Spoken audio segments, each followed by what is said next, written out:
kita punya tawakal tu besar, sangat tinggi, terpaksa tinggi. Betul. Kita tak ada choice rather than percaya kepada dia. So kahwin lepas raya, sebelum raya tu jual kuih tu.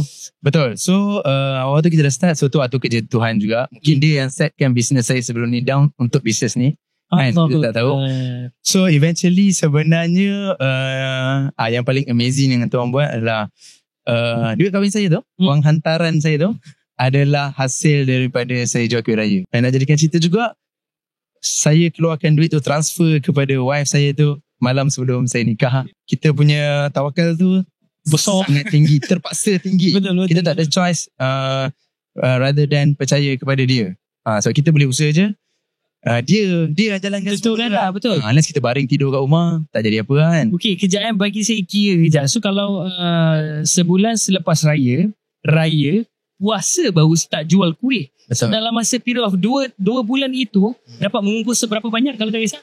So wang hantaran saya pasal RM10,000. RM10,000 2 bulan. Betul. Bisnes yang tak pernah buat sebelum ini, bisnes kuih.